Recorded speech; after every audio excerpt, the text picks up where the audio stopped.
Assalamualaikum warahmatullahi wabarakatuh. Halo teman-teman semua, perkenalkan aku Alif Fitrasani dari kelas 11F absen nomor 3. Dan pada kesempatan kali ini aku akan membahas soal-soal remedial ulangan bahasa Indonesia. Di sini aku akan membahas 6 soal dari 6 bab yang ada di buku bahasa Indonesia. Pengen tahu soal-soal apa aja yang aku buat? Langsung aja kita ke soal berikutnya. Nah teman-teman, dari soal pertama ini aku ambil dari bab pertama. Judul babnya itu adalah mengenalkan dan mempromosikan produk pangan lokal Indonesia.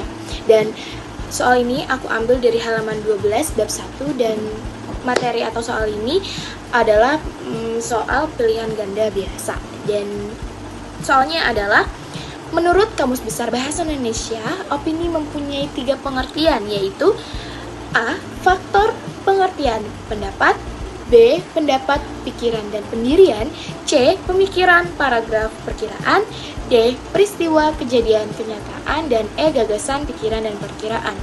Dan jawaban yang tepat adalah B. Kenapa? Menurut KBBI, opini adalah pendapat, pikiran, atau pendirian seseorang mengenai suatu hal. Oleh karena itu, pilihan B merupakan jawaban yang paling tepat. Nah, untuk soal selanjutnya ini aku ambil bab 2. Judul babnya itu adalah menyajikan berita inovasi yang menghibur. Nah, soal ini aku ambil dari halaman 39 bab 2. Dan soal tersebut atau soal berikut adalah soal benar salah. Nah, aku ambil berita inovasinya yaitu tentang pesawat terbang seharga 400M buatan RI makin laris manis. Wacananya, hingga kini pesawat tersebut sudah diekspor ke berbagai negara, diantaranya adalah Thailand untuk Royal Thai Police, Senegal dengan Senegal Air Force, Nepal dengan Nepal Army. Khusus untuk tipe CN235220, PDDI sudah membuat 68 unit dari total 285 unit yang ada di dunia. Soalnya, dari paragraf dari peristiwa di atas, berapa unit PDDI membuat pesawat di dunia? Beri tanda centang bagi jawaban yang benar dan X bagi jawaban yang salah. Pernyataan 70 unit dari 235 yang ada di dunia itu adalah jawaban salah. Kenapa teman-teman? Pada paragraf tertulis bahwa PDDI sudah membuat 68 unit dari total 285 unit yang ada di dunia, bukan 70 unit dari 235 unit. Oleh karena itu, pernyataan tersebut tidak sesuai dengan isi teks. Dan soal ketiga aku ambil dari bab 3, judulnya adalah menggali nilai sejarah bangsa lewat cerita pendek.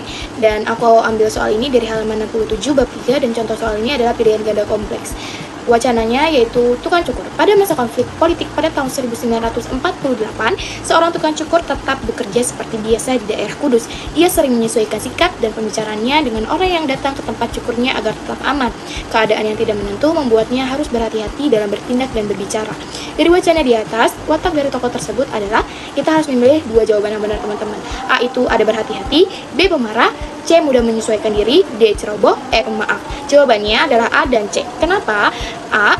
Berhati-hati karena pada wacana disebutkan bahwa tukang cukur harus berhati-hati dalam bertindak dan berbicara karena keadaan politik yang tidak menentu. Dan C. Mudah menyesuaikan diri. Kenapa? Karena pada wacana disebutkan bahwa ia sering menyesuaikan sikap dan pembicaraannya dengan orang yang datang ke tempat cukurnya agar tetap aman. Nah, untuk soal nomor 4, teman-teman, aku ambil dari bab 5, judul babnya mengenal keberagaman Indonesia lewat pertunjukan drama. Dan soal tersebut aku ambil dari halaman 146, bab 5, dan soal tersebut yaitu soal menjodohkan. Wacananya, Joko Sudiro seorang mahasiswi Jawa jatuh cinta kepada Mewang, gadis keturunan Tionghoa. Mereka berkenalan saat menunggu penjual bakmi keliling lewat di depan kos. Namun, hubungan mereka tidak direstui sehingga Joko mengalami berbagai penderitaan dan akhirnya kehilangan Mewang. Kisah ini dibingkai dengan pertunjukan wayang potehi yang mengingatkan Joko pada masa lalunya. Jodohkan pernyataan pada kolom A dengan jawaban yang tepat pada kolom B. Nah, untuk kolom A nomor 1 ini, cocoknya itu di kolom B nomor D atau Joko Sudiro. Kenapa? Alasannya, Joko Sudiro adalah tokoh utama yang menceritakan perjalanan cintanya dengan Mewang. Nah, untuk kolom A, tokoh yang dicintai Joko itu siapa? Yaitu adalah B, Mewang. Alasannya, Mewang yang merupakan tokoh perempuan yang dicintai Joko dan menjadi pusat konflik dalam cerita. Nah, kolom A3, kesenian yang menjadi latar itu jawabannya adalah wayang potehi. Cerita dibuka dan dibingkai dengan pertunjukan wayang potehi yang membangkitkan kenangan Joko tentang masa lalunya. Nomor 4, orang yang mempertemukan Joko dan Mewang adalah C. Penjual bakmi keliling. Kenapa Joko dan Mewang itu sering menunggu penjual bakmi keliling, dan dari situlah mereka mulai berkenalan. Dan yang terakhir, kolom A5, tema utama ceritanya itu ada pada E. Cerita yang tidak dapat bersatu, cinta yang tidak dapat bersatu. Alasannya, cerita menggambarkan hubungan Joko dan Mewang yang akhirnya kandas meskipun mereka saling mencintai. Selanjutnya nomor 5, aku ambil dari bab 4, judul babnya itu menulis puisi yang menginspirasikan adanya kesempatan untuk semua. Dan soal tersebut aku ambil dari halaman 106, bab 4, dan contoh soalnya adalah soal menjodohkan kembali. Contoh soalnya, jodohkan unsur struktur fisik puisi pada kolom A dengan pengertiannya pada kolom B. Kolom A diksi ini cocok pada kolom B, yaitu nomor B, pilihan yang digunakan penyair. Kenapa? Diksi adalah pemilihan kata yang sengaja digunakan penyair untuk menyampaikan gagasan dan perasaannya. Kolom A2, pengimajian cocok itu pada E, gambaran yang membangkitkan imajinasi pembaca. Alasannya, pengimajian atau citraan membuat pembaca seolah-olah dapat melihat, mendengar, atau merasakan